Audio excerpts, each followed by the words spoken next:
violated. Yeah. Worldwide. What is going on? Thank you for tuning in to the MMA Podcast. It is August 28th or August 27th if you're not in the Eastern Time Zone, and we are breaking it down. As always, we got a ton to break down on the 135th MMA Podcast this past weekend, the UFC event in Saskatoon. Max Holloway taking on Charles Oliveira. It was a freak result there in the main event. We'll talk about that. We'll also talk about the week in MMA news. We're calling up P Money. We got Edgar Mendez showdown, JDS Reem, Nate Diaz, Michael Johnson, a Bellator card. A ton to do. Let's do it, people.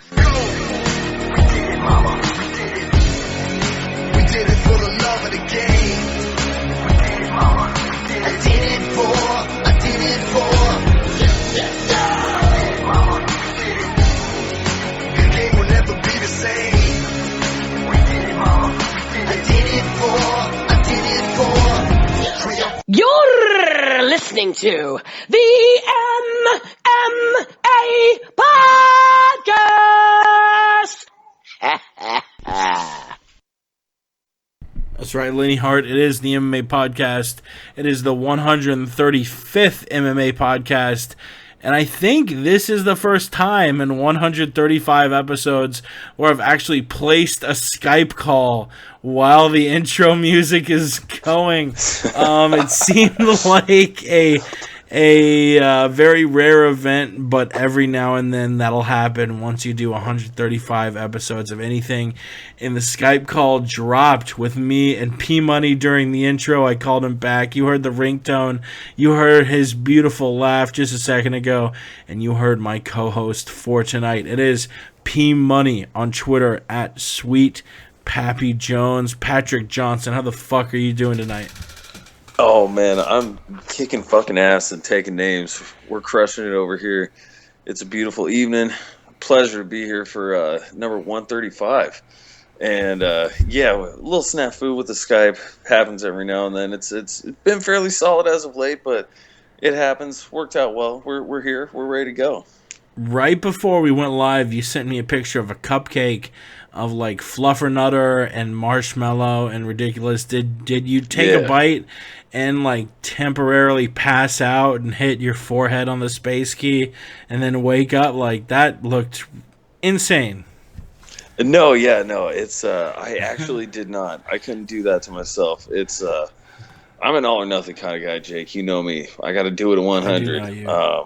So I've got that waiting for me. I'm kind of disappointed in myself. I told myself I was going on a diet where I'm only eating chocolate or sweets if it has wheat in it. Unfortunately, that cupcake doesn't have wheat in it, but it's just so delicious. I couldn't pass it up. So I'm breaking my diet, but I think for that one, I'll make an exception. Hell fucking yeah. We're all on diets here. I'm fucking eating turkey pitas at lunch with peaches and blueberries. It's a damn shame. Oh, but, damn, son. Not too bad, though. Not too bad. No, it's still fucking delicious. Shout out to the Mims, and shout out to anyone if you're listening live. We are on Ustream Live, ustream.com/channel/the MMA Podcast, as always. And if you are listening live, you can call us up and join the conversation, whether you want to tweet us at the MMA Podcast. We'll read your tweets live on air. Or if you want to call in, the phone number, as it has been for a few years now, it is the same, 213-457-3380, or Skype is the MMA Podcast. You can visit the MMApodcast.com. The whole reason that I have hosted this and named it the MMA Podcast in 2011, going through some hard times with MMA at work.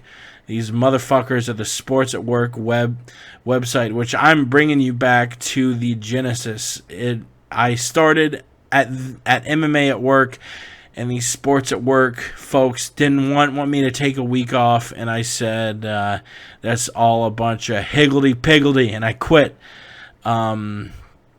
I started my own shit, was Googling websites. The MMA Podcast.com was available, and so came the MMA Podcast. The only reason I mention that story is because I want to give a big shout out real quick to the guy I started the show with, Josh Webb, MMA at Work.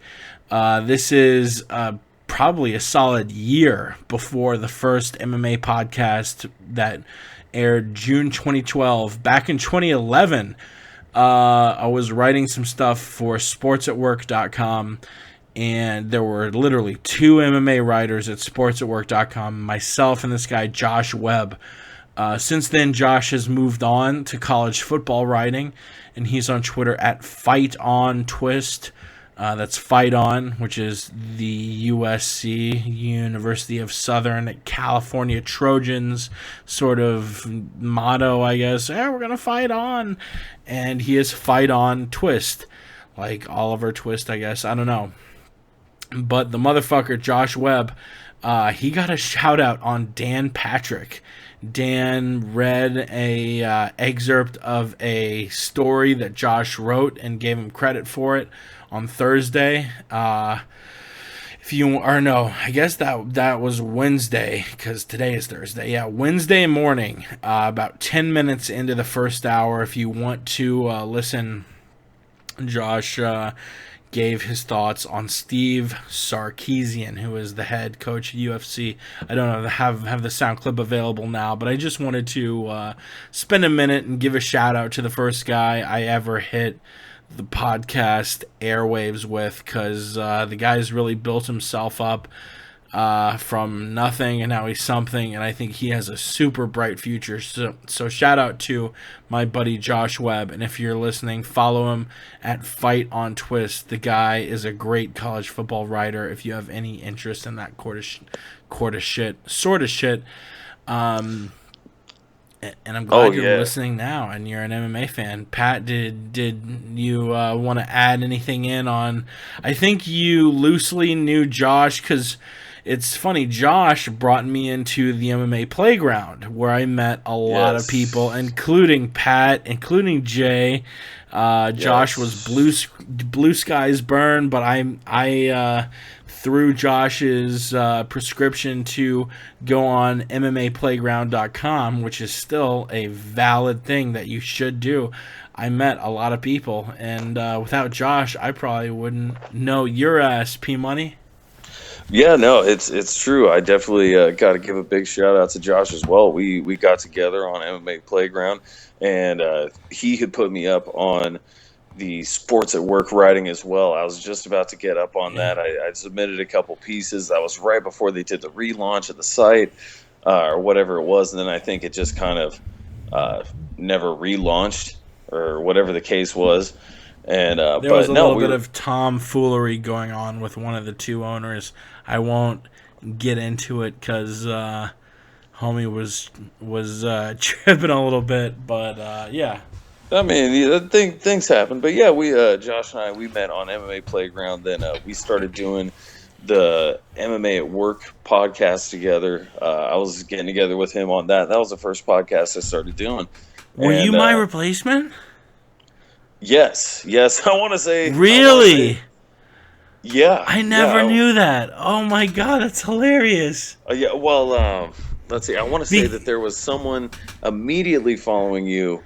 It was like August, which I was doing an internship that whole summer and doing the show, and I wanted to take a week off, which the site, which, man, we're going deep into Sports at Work lore, which the site was down for a week because they got hacked and a bunch of the articles were erased, and the site got erased, and then the following week was literally the 1 week I had off between my 50 an hour a week internship and class. And I told him, hey, I'm going to take off a week. And one of the owners of the site was like, come on, man up. And I was like, man up? I've done 20 episodes for you for free, and I have no ownership interest in sports at work or MMA at work at all, and you're gonna tell me to man up. And I literally had a dream where I quit, and it was liberating, and I woke up and I was like, oh my God, I really enjoyed that dream where I quit. I'm going to quit in real life. And I was like, yo, I'm out, man. You're not going to tell me to man up when I want to take a week off and I've had 12 weeks on and you're not paying me a dime. And I was out, and I started my own jam up here with the MMA podcast. And I think maybe Tim Herb, which a friend of ours, maybe replaced me immediately, and then you jumped on for me in the long run. Damn, that's hilarious. I never even realized that. Yep, shout out to Gartface, old Tim Herb. Gartface. I was looking for that. I was like, oh, what's his name? I don't fucking remember. Wow. That's bringing back hilarious memories. Oh, fantastic. Yeah, but Sorry? Big props for Josh. He's doing his thing. Like you said, he shifted from MMA to the college football thing, and God bless him and the Trojans. That was my grandpa's alma mater. I decided to say fuck college. I didn't want to better myself. I thought I was pretty all right. Yeah. So he's doing his thing, like he said. Ended up just doing his thing, made himself, completely self-made, as it were. So huge props to him, and good on you, bud. I had some terrible interviews when I was getting going, like the first year. Like, Tom Lawler was atrocious, which I'm really looking forward to. Big shout out to the Filthy FRB Show, which if you're not subscribing, you're missing out. Follow them, FRBshow.com, on Twitter at Filthy FRB Show. The last 2 episodes have been with Chael Sonnen and John Piermiani in a hotel suite in Las Vegas. The 3 of them, Brian, John, and Chael, were in Vegas for Global Force Wrestling, where Chael is one of the big figures. And it was a very, very interesting chat. They share stories, talking everything from current events like the Ashley Madison League to MMA to wrestling to funny stories. They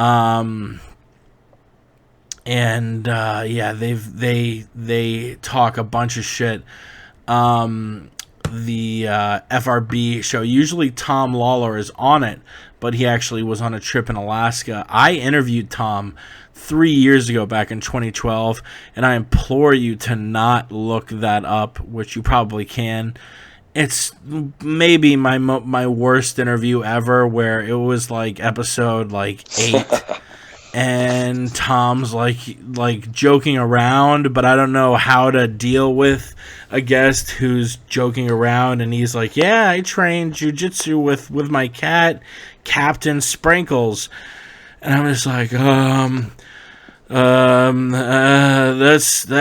the craziest thing I've ever heard. And he's like, really? That's curveballs. Yeah, and I'm like, that's the craziest thing I've ever heard. And he's like, really? You've never heard anything crazier than someone doing jiu-jitsu with their cat? I'm like, no, I've heard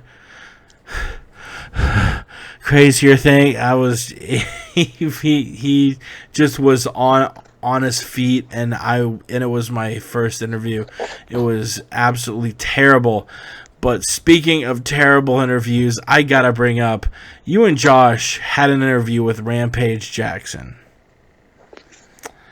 Josh?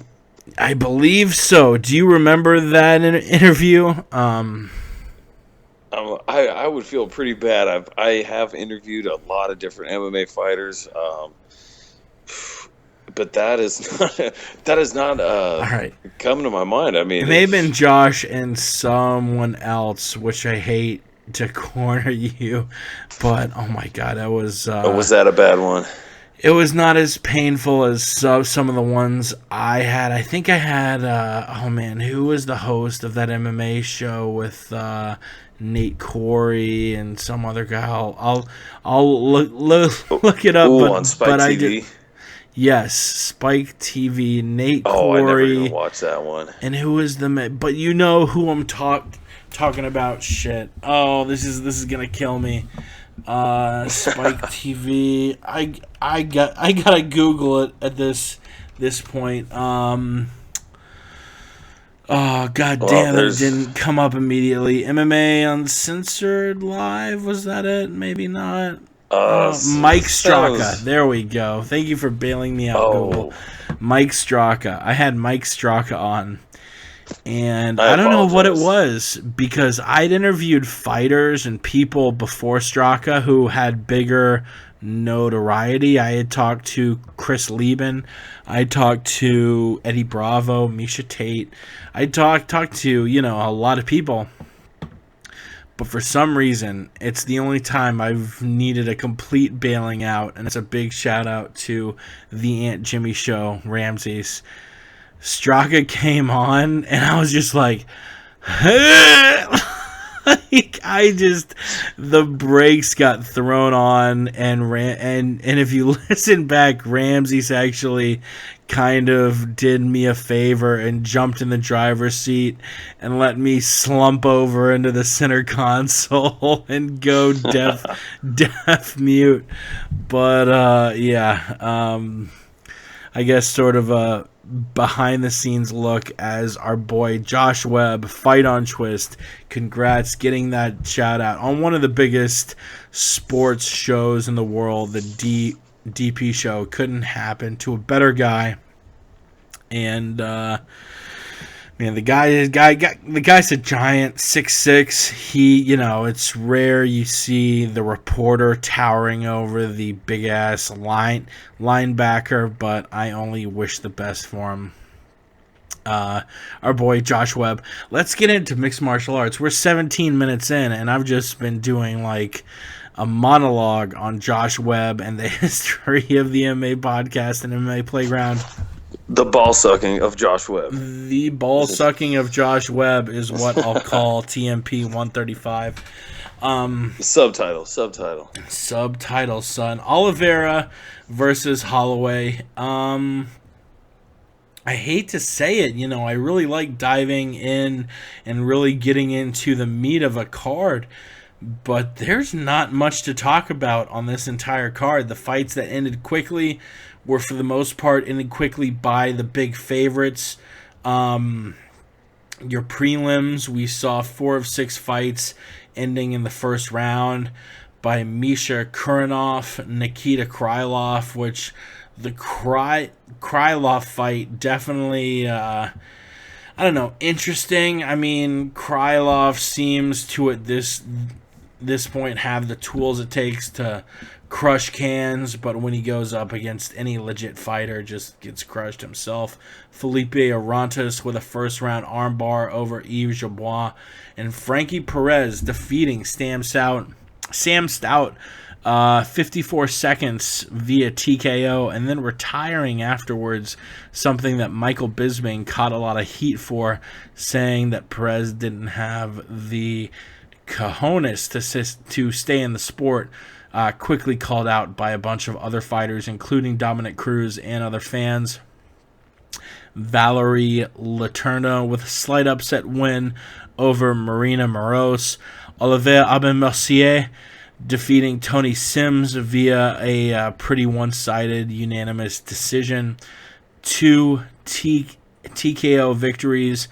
A decently sized upset, Francisco Trinaldo defeating Chad Laprise, the tough champion, who I believe was like a minus 300 favorite, gets finished halfway into the first round via TKO by the Brazilian. And then we had Patrick Cote versus Josh Berkman, which was a very intriguing matchup. I'm not gonna lie, I started the main card 1 and 3.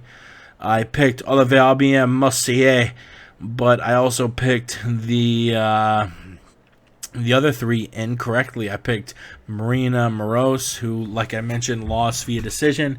Chad Laprise, who lost via upset TKO. And I also picked Josh Berkman, who was a much much tighter fight, but it was still the underdog winning it. Patrick, the Canadian, winning via third round TKO. I thought Josh, if he would have lasted another 3.5 minutes, probably would have earned a 29-28. But the Predator, Patrick Cote, takes another win. Eric Silva versus Neil Magny went the way I thought it would. Eric Silva, he brought that first round fire, but it was much less than I thought it was, and I hate to call someone out without definitive proof, but you look at a before and after of him a year ago and today, and you look at the PED rules that were just put forth, and a lot of fans, a lot of journalists are sort of suggesting that Eric Silva was one of these people who was juicing to the gills and now can't anymore. And this might be the beginning of the end for Eric Silva, losing a split decision victory to Neil Magny, a guy that Rory McDonald, after the fight on Twitter, called one of the most underrated fighters at welterweight. Neil Magny getting that victory, which, I mean, he had lost the last fight before that via rear naked choke to Damian Maia. But, I mean, shoot, man, the guy is 8-1 in his last 9 fights. You got to give him, especially after an Eric Silva victory, you have to give him another top 10, top 15 opponent.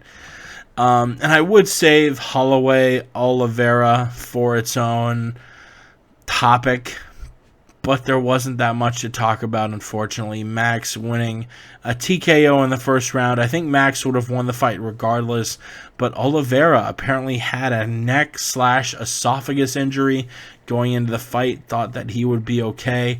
90 seconds in, sort of looks like he shoots, then fails the shoot, and then staggers back and is grabbing what looked like his shoulder at first, sort of looks at the ref. Max gets a couple shots in before the ref realizes, and Max himself, who I feel like could have inflicted a lot more damage, but sort of recognized the situation, luckily, and backed off before the ref needed to, dive in and save Charles. Charles had some sort of an esophagus injury, was stretchered out. It was a scary moment for a little while there. But Max, who was the big favorite and seemed to control that opening stanza, ends up beating Charles, who, we'll talk about Edgar versus Mendez in a little bit. But after we have that championship fight between Conor and Aldo, and a likely title eliminator fight between Frankie and Chad, after those 4 fighters, I think Max is the next in line. I think he is the number 5 guy. And I think Max, he's one fight at the maximum 2, which that second fight would have to be a definitive title eliminator match.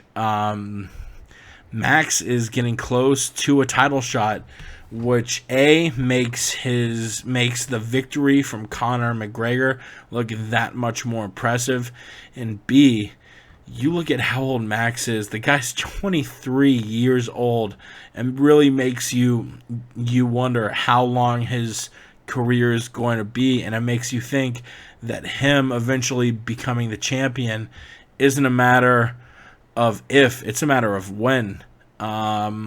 I've just talked my ass off for 10 minutes about this card. Pat, what did you take from UFC Saskatoon? Oh, UFC Saskatoon. It was an okay card, Jake. I thought it had its good moments. Like you said, there was a lot of good finishes, a lot of first-round finishes, especially on the undercard, 4-2 in the way of first-round finishes there and finishes overall. The Misha Serkinov fight, I thought that was a great way to start it off.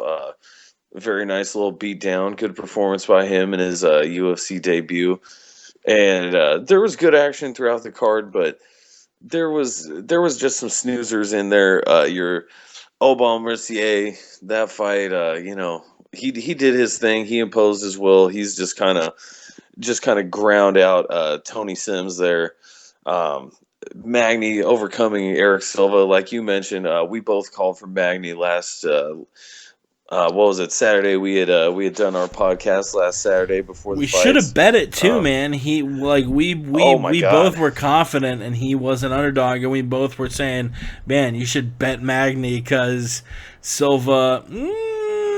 Maybe if he was still on the steroids, he could have knocked him out. But Well, and you know what? He's been an up and down fighter. Even when he first came out. When he first came out, he was one of those guys, highly touted. Had some good performances in some tune-up fights, but getting into the higher level guys just couldn't pull it off. And that's one of the things with Neil Magny. He's been 8-1 in his last 9 fights, and that's in a time span since February 2014. Like, this is his last 9 fights. He's outworking Cowboy Cerrone, which nobody does. Actually, I may have to go back and check my numbers. I don't know if I can actually say that, because Cerrone, maybe they're tied or something, because they both just they work crazy. I want to say Cerrone averages like 5 fights a year. Anyhow, Neil Magny, his it's only 1 and loss, 2 either way. yeah, it's super close. But Neil Magny, his only loss, as you mentioned, is to Damian Maia. And Damian Maia is just one of the best world championship Brazilian grapplers that there is. Eric Silva is good all the way around, and he's a solid prospect, or at least was being touted as one recently. But there was just so many factors in that one. And yeah, I'm kind of disappointed in myself. I had some plans to watch this card as well as watch SummerSlam with some family, had a little get-together. But man, I should have said fuck that and just drove out to Vegas and stacked up on the chip, because this one was just so easy. I'm like, what are these bookmakers Bovada, doing? son. Yeah, Bovada, son. 5 dimes. Someone give me a motherfucking sponsorship. Let me get up on that. No, that was a good fight. How that got called a split decision, I'm not quite sure, but and then the Max Holloway Charles Oliveira fight, like you mentioned, just super odd. One of the most odd MMA fights I've ever seen. Quite interesting that it was turned into. I'm not quite sure what the no contest rules are versus TKOs due to injury. I'm sure there must be a certain amount of time. Maybe it's half a round or something that needs to go by.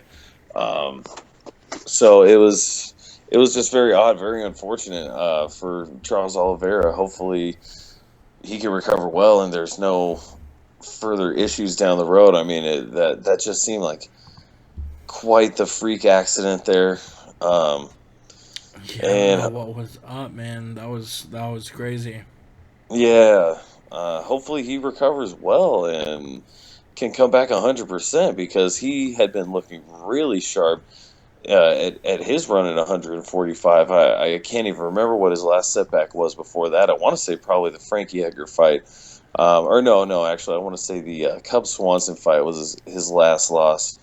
But he had put on some great performances, beating Hatsuki Yoki and some other decent names in his wake. Jeremy Stevens, I want to say he defeated as well. So hopefully he heals up. And yeah, Max Holloway, gosh, he's on the path for the title. I don't know how many more fights he needs. Like you're saying, 1, 2 tops, but he's got to be getting there soon. It's next such a for Max Holloway. Man, for Max Holloway,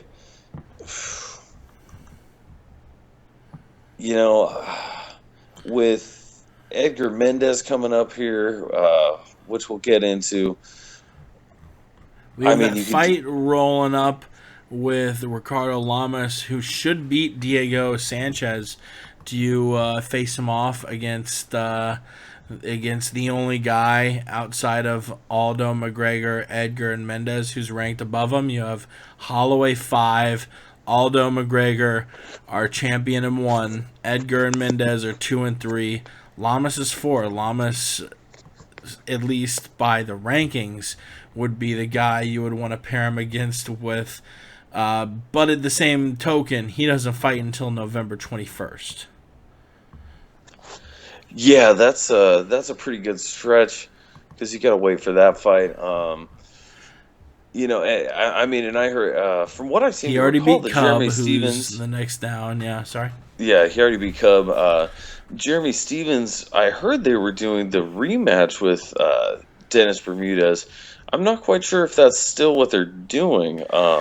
Dennis Bermudez tweeted out that there would be a rematch like the night of or the night after the fight, but that still hasn't become official after UFC 189. Stevens would seem to make the most sense after Lamas because, like I said, your top 4 are Aldo, Connor, Frankie, and Chad. Then you have at 4 Lamas, at 5 Holloway. At 6 and 7, you have guys who Holloway have recently beaten in Cub and Oliveira. And then at 8 comes Stevens. At 9 comes Bermudez, the guy Stevens just beat. So if you're going to pair him up against anyone in those top 10 145-pounders, it seems like the only 2 names that make any sense at all are Ricardo Lamas or Jeremy Stevens. Yeah, that's real. I mean, that's pretty much all that's left at this point. Got to stack them up and see how the dominoes fall. Stack them chips, son. Let's move on. We do have some featherweights to speak of, but first we gotta listen to the theme for the news.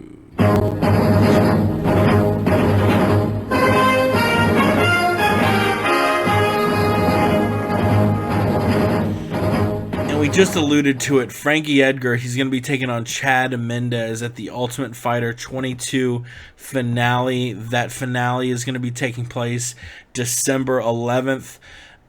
We talked about Khabib versus Ferguson on last week's show, which I believe it was you who postulated, it makes no sense that Ferguson versus Khabib isn't the main event, but yet they keep saying that it's not going to be the main event. The main event's going to be something else.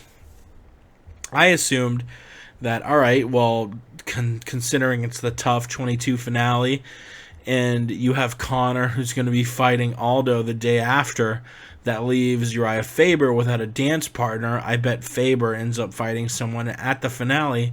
I was dead ass wrong.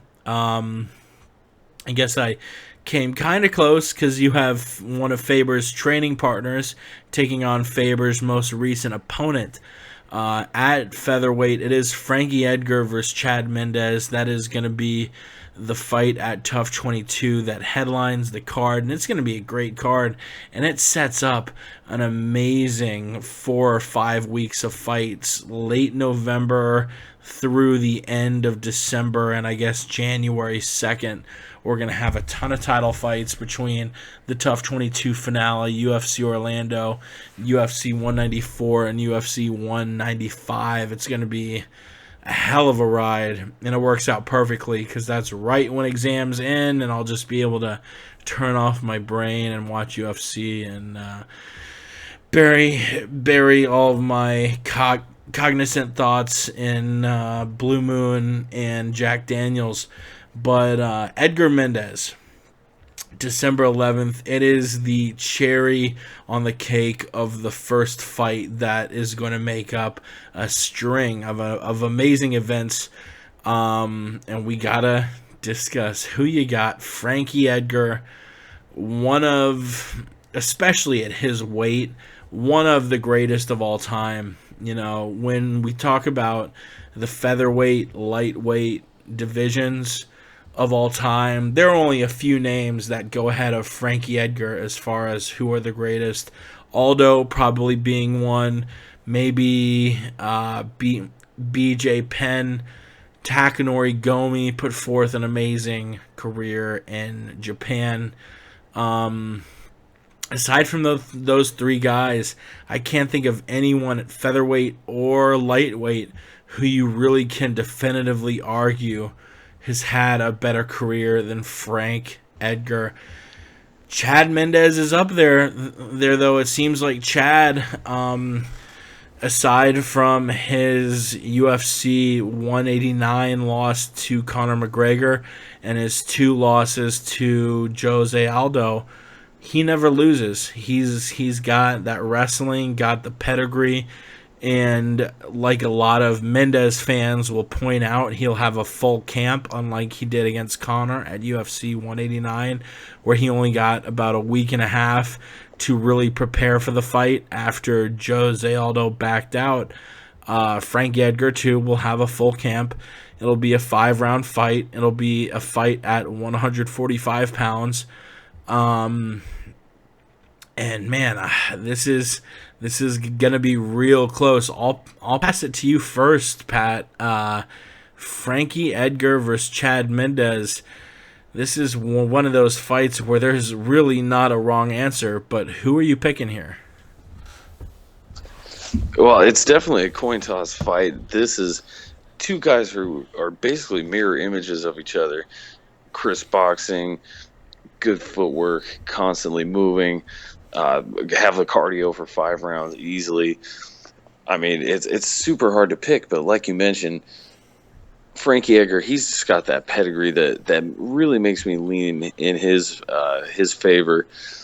He's arguably one of the pound-for-pound best that the UFC's ever had. Could very easily, if it weren't for some judging decisions, have the 145, or at one point have had the 145 and 155 pound belts at the same time. I mean, Edgar has not lost a fight since he came down to 145 and dropped that decision to Jose Aldo, which itself was a close one. Gave the current and only UFC featherweight champion the toughest fight that he's had in his division, well, potentially, with the exception of what Frankie Edgar's opponent, Chad Mendes, with his second fight against Jose Aldo, that might have been a little tougher for Jose. Very close on the judges' scorecards in that one as well. But this is just going to be such a sick fight. I have to lean towards Frankie Edgar, though. This is a guy, he's one of the best, arguably one of the pound-for-pound best to ever compete in the sport. Just the level he's reached in his respective weight class, and 155 and 145 are super competitive, incredibly competitive divisions. I mean, and I think some of these guys, like your Frankie Edgars and BJ Penns, get a little overlooked for what they've done. I mean, BJ Penn held the 155 and 170 pound championships in the UFC, and he gets overlooked by Anderson Silva for what he's done, even though Anderson Silva was never the 2-division champion. BJ Penn was. And Frankie Edgar, man, he sure has all the tools to become the champion in both divisions. I mean, who knows? He very well could be the 2-division champion before the sun sets on old Frankie. We'll have to see what happens, but this is going to be a great fight, and I think Frankie's going to show. I think he's just going to be a little bit quicker, just a little bit better, and it's going to be. I'm sure it's going to be a dogfight, but I think Frankie, he's just going to do what he does, and he's going to come up with the answer, Jake. Frankie is the master of the game plan. His coaching is some of the best. He has some of the very best coaches in the entire world. Training out of New Jersey with Mark Henry, a black belt in Brazilian Jiu-Jitsu under Ricardo Almeida, training Muay Thai under Phil Nurse, Steve Rivera, his wrestling coach, training with Renzo Gracie, with BJJ. As far as a lineup of coaches go, Frankie has one of the best, and I think this is one of those fights where Chad Mendes lies in that strange area where I would say he's not as good as the people that Frankie has lost to, but he's better than everyone who Frankie Edgar has beat. You know, you look especially at his last 4 wins: Charles Oliveira, BJ Penn, Cub Swanson, and Uriah Faber. Chad Mendes is a step above all these wins. At the same time, his losses to Bendo at 155, who at the time was just an absolute monster, one of the I think the second longest title run at 155 we've ever seen, and a loss to one of the pound-for-pound greats, Jose Aldo. Maybe Magma involved, maybe not. Mendes lies in this gray area where he's better than all of Frankie's great wins, and he's maybe not as good as all of his great losses. I'm taking Chad Mendes here. Chad, I'll go ahead and say it. I think the short training camp had a lot to do with him losing to Conor. You saw a very marked adrenaline dump when Conor got out of his hold. I don't think Chad expected. I think Chad went into the fight thinking that Conor might have the hips to where he won't get taken down. But once he gets taken down, Chad's got him. And once Conor was taken down and snuck back up, I think we really saw that marked adrenaline dump. Which, I mean, you give anyone a fight of that magnitude with less than 2 weeks advance, they're not going to be as good as they were if they had a 6-week, or in Conor's case, a 6-month training camp. You know, these guys, Aldo and Conor, were on a world tour in January, and the fight went down in July. So I think Mendes, I hate to make excuses for a guy, but Mendes, this came last fucking minute. And you look at his other 2 losses, both to Aldo, and the first one being one where Aldo kind of cheated to win. I mean, I hate to call him out for cheating, but Aldo won that fight because he spun around super quick and kneed Mendes. How did he spin around that quick? Did he use natural ability? No, we all saw him grab the fence and spin himself around to knee Mendes. I think that's about as close to a no contest as you can get, and I think Mendes' appeal was very valid because, you know, he gets knocked out because Aldo is able to wheel himself around real quick and knee him and win. Well, the whole reason he was able to wheel himself around that quick was because he grabbed the fence and pulled on the fence and wheeled himself around. Oh boy, did they call sports science in on this, Jake? I don't know. Fuck John Brinkus. I'm trying to call sports science. I mean, really, they're claiming the fence grab. I would like to see. I'd be willing to bet he lost momentum and lost the ability to generate momentum by going for the cage grab, and that if he would have just employed a proper technique, he probably could have generated more force. And I don't really mean fuck John Brinkus, because I love sports science, and I think John Brinkus is awesome. Does. And I actually bought his book, but fuck John Brinkus. In the rematch, ended up being the fight of the year of 2014. Mendes is on par with Aldo. I think that Mendes is a very underrated fighter, and I think that he's able to get past Frankie Edgar. Dare I say it, because it's never happened to Frankie in his entire career. I'll fucking say it. I think Mendes gets the finish here. Damn, son. I mean, we thinking Frankie, TKO or sub? Frankie's got amazing heart, but his chin, man, his chin is not good at all. Many fights, like, name a fight where he doesn't have a bloody nose and doesn't look beat the fuck up after the first round. Hey, I mean, other than actually, maybe the BJ Penn trilogy, I'm gonna shoot myself in the face.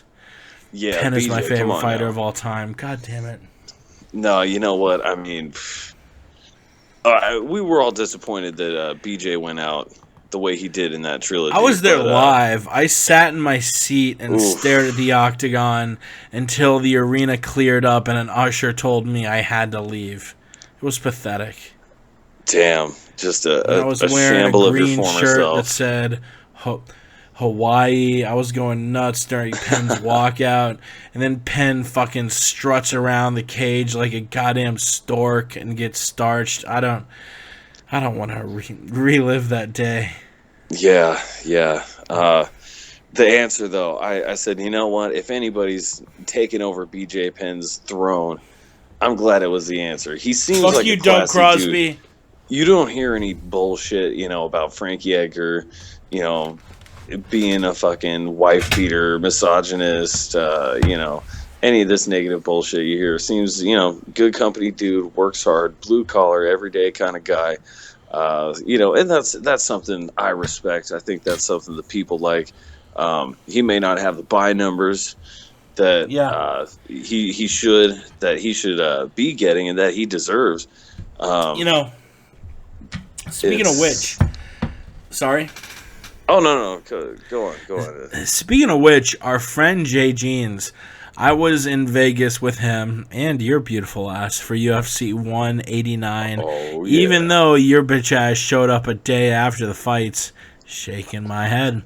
But hey, I was there for Ultimate Fight Night 5000. It was good. You were, and the glorious trip with Jay and I to the Grand Canyon, where we for sure didn't rip the G-Pen 1,000 times driving out. Nah. Jay and I both agreed that Frankie Edgar should have gotten the title shot over Chad Mendes. That just based on the fights that he had scored recently, that he deserved it more. Frankie on a 4-fight win streak, wins against Charles Oliveira, BJ Penn, Cub Swanson, Uriah Faber. Chad Mendes on a 1-fight win streak. He lost to Aldo and then beat Ricardo Lamas. And Jay and I spent a little bit of time talking about why do you think they gave the fight to Chad Mendes instead of Edgar? I mean, I think Edgar, in the UFC's interest, you probably want Conor to win. Maybe Conor has a better chance against Frankie. Maybe that stylistic matchup, before the fight, we all thought Chad would try and make it a wrestle fuck match, whereas Frankie might throw with him. As well as Frankie deserving it more. And Jay Jeans brought up a very interesting point, which is take fighting out of it, take their skills out of it, take their styles out of it. Let's just look at shit talking. When Conor McGregor shit talks to Chad Mendes, Mendes is going to jaw back at him, and that's going to be interesting. And it'll be Mendes yelling at Conor and Conor yelling at Chad, saying a bunch of ridiculous stuff. Imagine anyone versus Frankie Edgar. You could go up to Frankie Edgar, be like, "You're a dumb motherfucker, and I hate you, and I'm gonna fight you on Saturday, and I'm gonna beat you the fuck up. Then I'm gonna go to your house and slap your wife on the ass, and she's gonna cook me a steak, medium rare, you stupid bitch, and you're gonna be in a coma, and you're gonna watch, you complete human piece of shit." And Frankie Edgar's response would probably be, "Well, I think you're a great opponent, and I'm really looking forward to our fight, and I think you're just a swell guy, and you've got really great skills, and I'm going to give it my best come Saturday." Like, I truly think, upon Jay really breaking it down, that the only reason Frankie didn't get the fight is because he's such a... And it's sad that that's what it equates to, but he's such a good sportsman, it kind of equates to him being a shitty shit talker, and that's why he never got that fight. I mean, there's always that. There's always the marketability and things like that. But, I mean, I got to believe if the marketing department came up in here and said, "Hey, Frankie, we got to cut some promos, dude. You know, this has been the biggest hype fight for 6 months running. We spent so much money on this ad campaign, dude. We need you to save this shit. Like, come in here and just be like, oh, you know, Conor McGregor, you know, give him a little piece, give him a little something. Say, oh yeah. I think the worst thing ever if it's like, I want you to fucking destroy Conor on the mic. He'd be like, well, I think Conor McGregor is a bunch of fiddle faddle, and I'm not sure that he's the best, and I'm confident in my own skill. Like, I don't think the guy can physically talk shit. I mean, no. Higgledy-piggledy. Possibly. That could be the case. Maybe he's not, but you know what? He can come in and say, hey, you know what? This guy's talking his way into a title shot. And, you know, I'm going to come in here and do what I do, you know, and blah, blah, blah. I let my in-ring do the talking or what, you know, whatever it is. And then cut together a nice little package, you know, show him dropping Maynard, show him, you know, doing one of those nice piggyback slams or whatever he was doing there with Maynard. Cut a couple of those together, you know, highlights of his sick jabs. And, you know, they could have done it. They could have made it work. I mean, it's not like Chad Mendes is any kind of fucking wizard on the microphone himself. He's not. I don't find him interesting. I mean, Team Alpha Male is like just Team White Bread. It's so fucking bland over there. Just, you know, it's, hey, you know what? I'm a self-hating white dude. What can I say? We all look alike. He's just another white wrestler. No, I kid, of course, except for not really. There's definitely a cloth that the white wrestler is cut from. They all fit that cloth to a T. Look at the fucking name of the camp, Team Alpha Male. Yeah, not any wizard on the microphone. So, I mean, what did he do? You know, he basically came in there and was just like, and I mean, what Sly Stallone. You know, he came in there like Assy McGee. And like, I can't believe this guy was a title shot. I'm gonna shoot him in the face. And that was basically it. And you know, nobody remembered anything. UFC, all they remember is friggin' Conor McGregor coming in there getting the win. And yeah, it should have gone to Edgar that fight, but yeah, the perceived marketability, that's what it comes down to. Edgar doesn't have it. I don't know why. You know, that's what a marketing department's for. That's why you need to market these angles, you know, remind everybody how, I mean, I feel Edgar is very approachable as a fighter. Again, very blue-collar, very hard-working type of guy. Kind of guy a lot of people can relate to, and definitely a better role model out there. At least, you know, again, you don't have a bunch of headlines saying otherwise. So up until this point, you know, you can say, hey, not a bad face for the company either. So yeah, I think the old UFC just needs to get to work and put a little marketing into Edgar. Put it into Frankie, and if he wins this fight, put it into him. If he doesn't have it in him, you got to put it in him. Oh goddamn! Throw that D. Yeah, I think Frank. There's no denying that the winner of this fight will get a title shot. And the argument, you know, Frankie, I think would earn it easier. But if it ends up being Conor that beats Aldo and Mendes that beats Frankie, you can make the argument that you got to give Chad a rematch on a full training camp. And I think that would be a hell of a fight, because I talked with a lot of fans in Vegas at UFC 189, and interestingly enough, most of them agreed that Chad Mendes might have more advantage over Conor than Aldo did stylistically, even though Aldo is a pound-for-pound great. So we'll see how it works out. P Money's got Frank. I got Chad Mendes. It'll go down at the Tough 22 finale in Las Vegas on December 11th, which December 11th is a Friday. So it'll be a fun Friday night card. The next weekend on Saturday, December 19th, we have 2 fights to break down. I'm really looking forward to this card. I believe it'll be the next fight that I'll be at live. Myself and the Westland Eagle Allen, and maybe even Yowan Chroma, the Truth. He might be coming down from New York City to attend. We have 2 fights to break down, a heavyweight and a lightweight fight. The lightweight fight being Nate Diaz versus Michael Johnson. But first, let's talk about Junior Dos Santos against Alistair Overeem.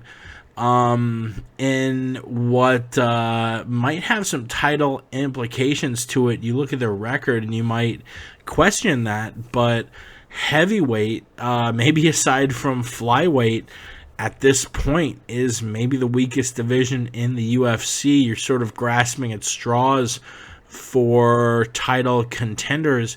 You have Frank Mir versus Andrei Arlovsky coming up at UFC 191, a card we'll break down next week. That's a top fight for the division, as is this fight. Junior Dos Santos, Alistair Overeem, a fight that I think you could argue would be a lot better 2 or 3 years ago. Since then, both guys' chins have come into question. Both guys' power, I don't know if it's gotten worse, but it certainly hasn't gotten any better. But we will see the fight on the main card at UFC Orlando. P Money, who you got? Jake, your boy P Money is taking Junior Dos Santos in this one. I think you're certainly onto something when you say this match would have been a lot better 2 or 3 years ago. I think that's just these guys have been put through the ringer the last couple of years. Overeem, JDS. I should enunciate there. Time has not been good to them the last couple of years. They've gotten their wins. They've gotten their wins in, but they've also been beat the fuck down very badly. Both of them. And man, this is not 2 crackerjack aces that we once thought. This is the guy who was knocked out by Ben Rothwell versus the guy who had the ever-loving piss beat out of him for like 50 minutes by Cain Velasquez and probably lost about a good decade or 2 off of his life, at least healthy living anyways.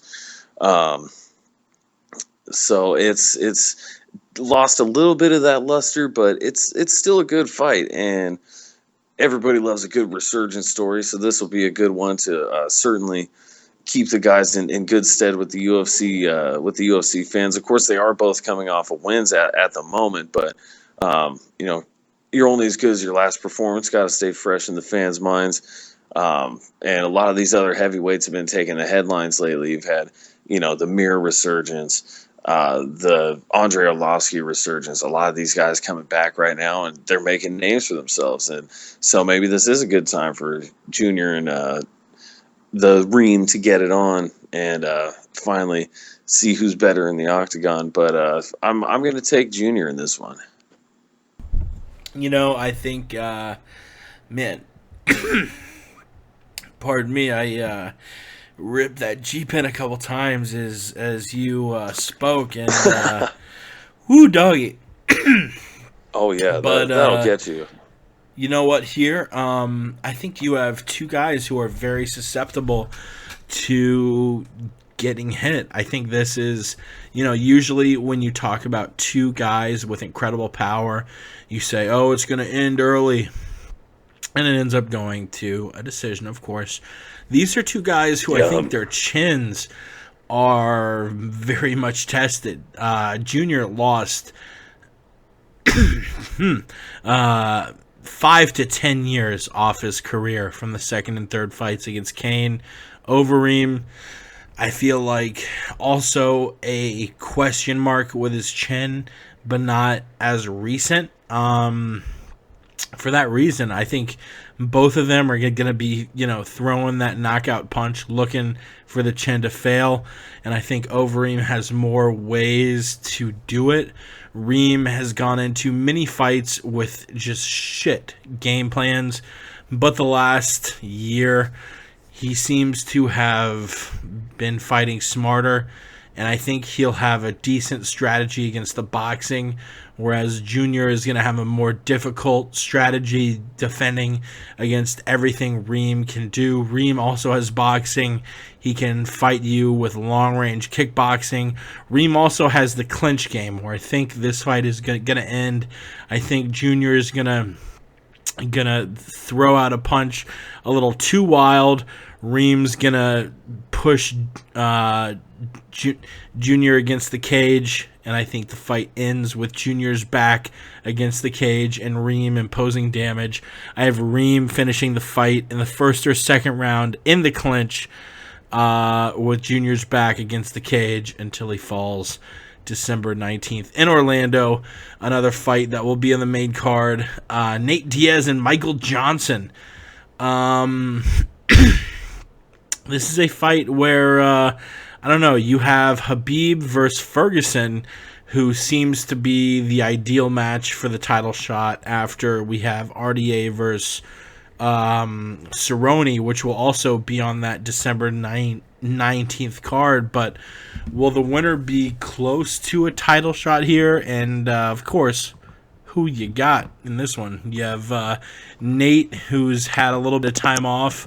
I believe his last fight was decimating Gray Maynard, was it? I can't remember a fight more recent than that, where Johnson just now fought, losing a very contentious split decision win, and I'm looking Nate up right now. Nate beat the shit out of Gray Maynard November 30th, 2013.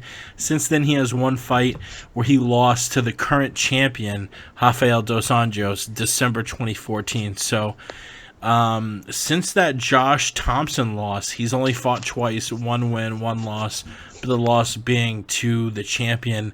I say the winner of this fight is one additional fight away from a title shot, and I got I'll save my pick for after you pick it. But I think the winner, even though both of them are a little ways down the rankings currently, if you currently look at the fighter rankings at lightweight, of course you have the champion Rafael Dos Anjos, number one Anthony Pettis. Yeah, he's number one, but the guy never seems to fight, and I don't know. He's still got a way to work himself up. Donald Cerrone too. He is getting the next shot. Number 3 Khabib Nurmagomedov against number 9 Tony Ferguson. Maybe the winner of that fight, especially Khabib, if he wins, will get the next title shot. Eddie Alvarez. Yeah, I like him, but didn't you just lose to Gil Melendez? Michael Johnson, who is in that fight against Nate Diaz. You have Bendo, who, for all intents and purposes, may as well be ranked at 170, because that's where it seems like he's going to be fighting from now on. His next fight is against Thiago Pitbull Alves at 170. I guess Edson Barboza is up there. He just defeated Paul Felder. You have Miles Jury, Beniel Darush, who just won that controversial split decision. So we call 155, one of the top, deepest weight classes. And for a while there, especially when your top 10 was just loaded a couple years ago, I thought it was the deepest one. Maybe at the moment your deepest weight class is welterweight. I mean, I hate to say it, but when your top guy, after the 2 fighting for the championship, and then you got a former champion who just won't fight, and a Russian dude who still needs a win to get the title shot, and then a guy in Michael Johnson who just lost the split decision, like, lightweight, I feel, has thinned out a lot, especially with fighters sort of leaving, both going up and down to 45 and 70. I think your current strongest weight class is welterweight, but let's have that discussion after we break down Diaz versus Johnson. Who are you picking in this one, and why? Well, that's an interesting take regarding 155 pounds. But regarding Diaz and Johnson, I think I've got to take my boy Nate Diaz. I can't ever pick against the Diaz brothers. Those are my boys. Always rolling with them. Nate is he's very well rounded. He's always been well rounded. He's just been at this for so long. I think he's still going to be able to have what it takes to hang in there. And Michael Johnson is right at the level where he should be, coming back from a little while off now. And rankings wise, I feel that it makes sense, and time wise, I feel that it makes sense too. Nate, he's just got the classic boxing, and really, especially over the years, and I think with his finish over Gray Maynard, which was his not his most recent fight, but the fight before that, he did show that he's been adding that power as well. So it'll be interesting to see if he comes back with some more of that power, and if he's been able to bulk up even more for 155. But he's just got a great boxing game. We saw that in his victory over Donald Cerrone, which is just an epic beatdown. And he's shown his interesting fight. If Diaz and Cerrone fought again today, who do you think wins? Honestly. Oh man, that's an interesting one. That's an interesting one. It happened in 2011, almost 4 years ago. And that was one of Cerrone's first fights in the UFC. I mean, and arguably the worst fight of his career. I mean, yes, he's had multiple losses, but I mean, the two fights against Bindo in the WEC he lost were just against a Bindo who was on fire. You have Varner with that controversial fight that should have had a full fifth round, but was ended halfway into the fifth round because of a glancing knee that Varner decided should decide the fight, blah, blah, blah, blah, blah. You have the RDA fight and the Pettis fight, which were one-sided, but, I mean, I think it's hard to argue against Nate Diaz being the worst fight of his career, just because you can consider especially the caliber and the level Nate is at now. He's 14th in the division. Cerrone is second. I mean, going by the rankings, Cerrone should steamroll this guy. Diaz didn't just win. Diaz was beating the shit out of him, flicked him off before the third round. I mean, it was one of the most embarrassing. Diaz flicked him off, and Cerrone just. He's one of my favorite fighters in the world, but he just gave Diaz this face back that was just like, yeah, I'm a bitch. Like, it was terrible. And as far as fighters and personalities go, you can't get much further away than Donald Cerrone, who, I mean, I hate even telling it like that, because he is probably my favorite lightweight in the world. I mean, the guy is as about as far from a quote-unquote bitch as you can get, not just looking at the style of how he fights, but the guy fights so often. The guy is a motherfucking warrior. But that just moment where Nate flicked him off and Cerrone just kind of accepted, yep, I'm losing this fight and you got me. That was just such a strange thing to look back on, when I think if you polled the average hardcore MMA fan, if you polled 1,000 hardcore MMA fans, I think a large majority would say that Cerrone wouldn't just beat Diaz, but Cerrone would whoop Diaz down. Oh, yeah, I wouldn't doubt that. I mean, even back when they were first slated to match up, everybody was picking Cerrone. It was only people such as yourself, the true Diaz supporters, who have been down since day number one, since the old tough 5 days with old Nate. So was it a mental? Was it Cerrone mentally giving up and losing that fight, or was it just the mental tactics of Nate Diaz, where he can literally just give you that look and flick you off of the presser and just fuck up your mind so much that you come out different? Like, was it more Nate fucking Cerrone up, or was it more Cerrone just not being ready for that big moment on a giant stage, UFC 141, what turned out to be Brock Lesnar's final fight? Was it just him choking on a monumental stage?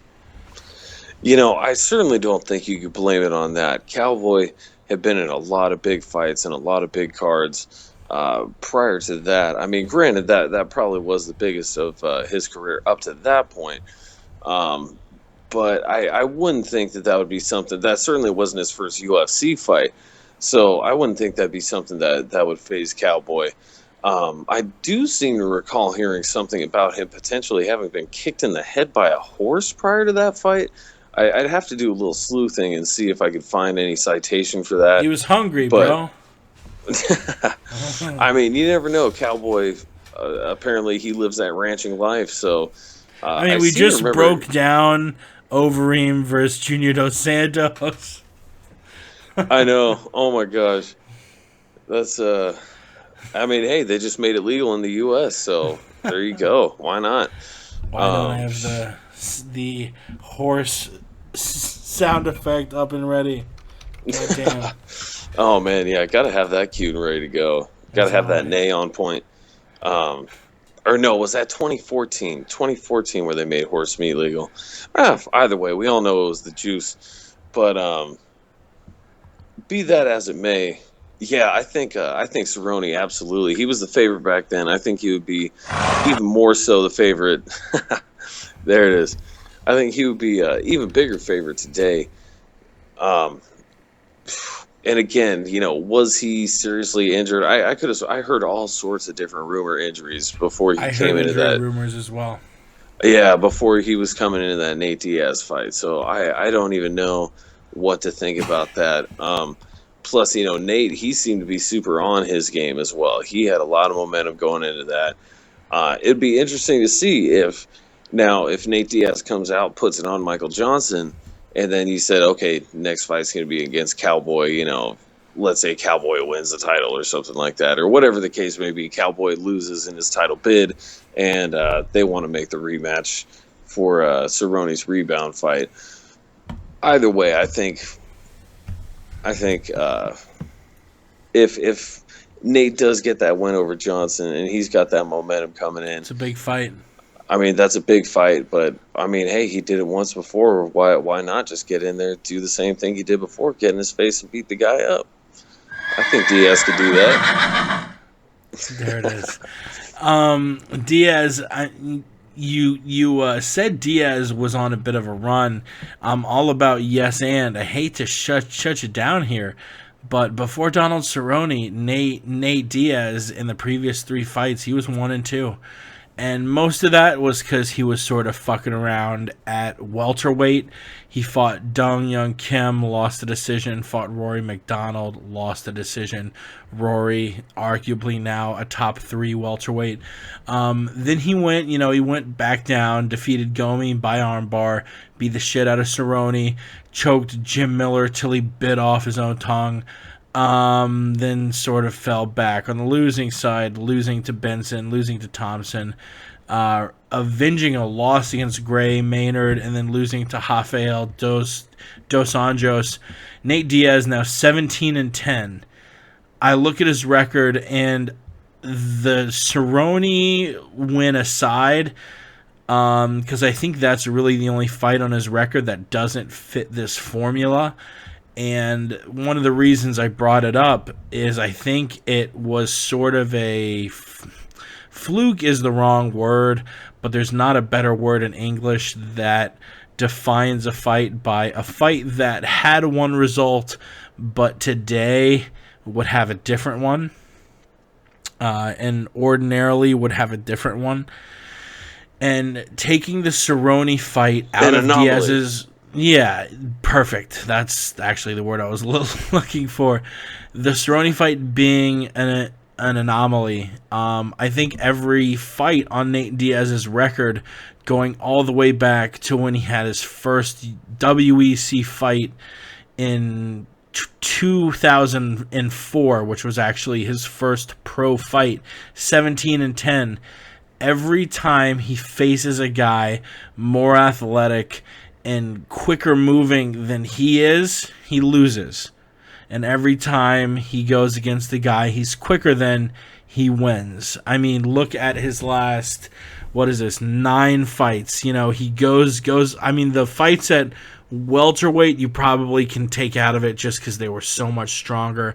But guys like Benson, guys like Josh Thompson even, Rafael Dos Anjos, they're just moving faster. And Nate's boxing can hit a guy like Jim Miller, Takanori Gomi, Rory Markham, Marcus Davis, Gray Maynard. Michael Johnson is a step above any of the people that Nate Diaz has beat in the last 5 years. I mean, just look at the facts that since choking out Jim Miller, the guy's 1-3, and his fight against Gray Maynard was against a guy who maybe should have retired before that fight. I think Michael Johnson will be more of a test to Nate than Josh Thompson was in 2013. I alternatively look at Michael Johnson's record, and the guy has been absolutely killing it. I'm going to give him the win against DeRush because he won that fight. And switching that fight from a loss to a win, as you probably should, he's 5-0. And he beat Joe Lauzon, a guy who I think could go toe-to-toe with Nate Diaz right now. Edson Barboza, a guy who I think would defeat Nate Diaz right now. Gleison Tebow and Melvin, who Nate would probably beat both of those guys, but it would be close. And Johnson, at the same time, is, I think, between fights, getting better at a quicker rate than Nate is. He's very young. He's 29.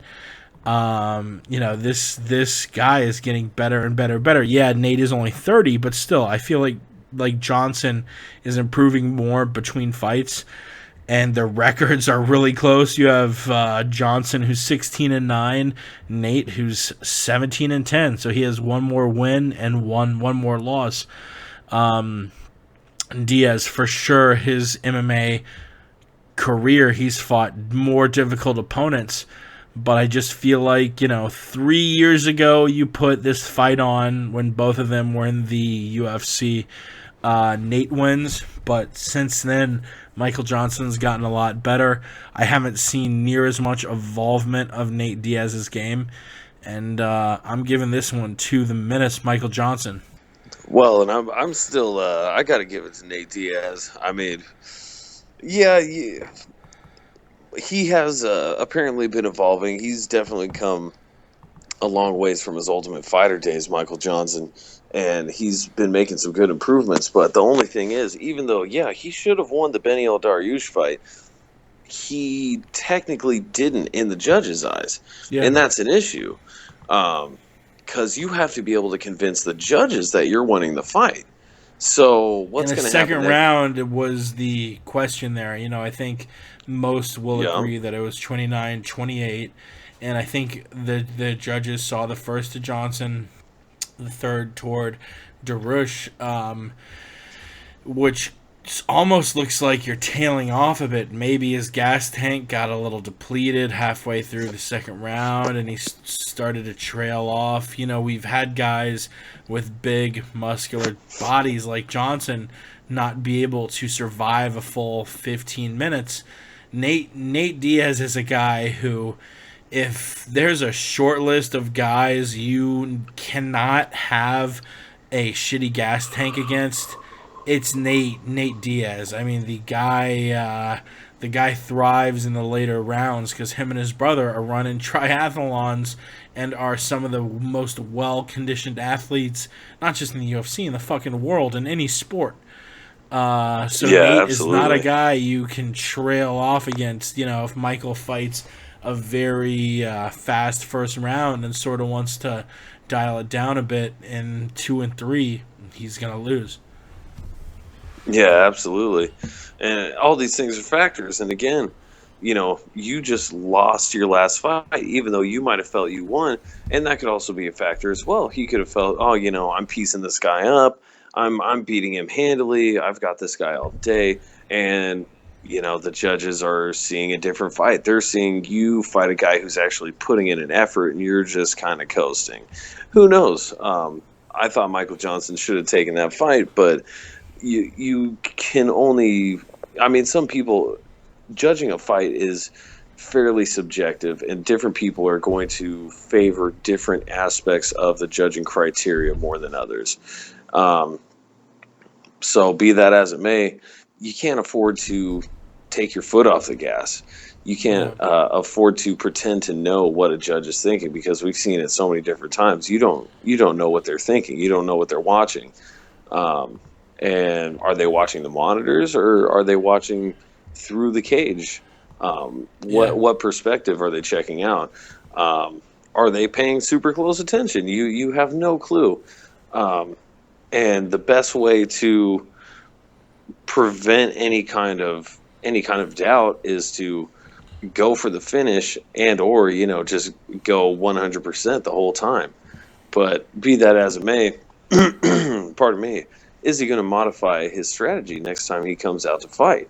And if he does, is that going to be an impediment, or is he going to be able to improve what he does and figure out a way to improve his either effectiveness or output, or, a combination of both?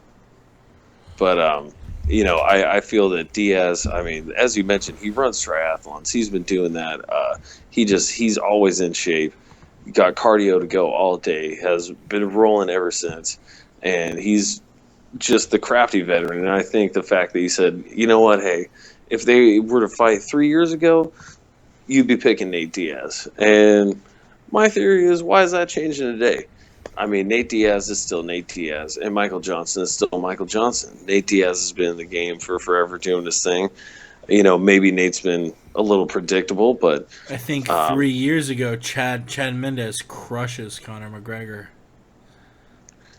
Oh, hey, some people say on a full camp last month, Mendes would have been crushing McGregor. He was doing a pretty good job. Imagine Aldo versus, Mendes and McGregor have both come a long way in 3 years.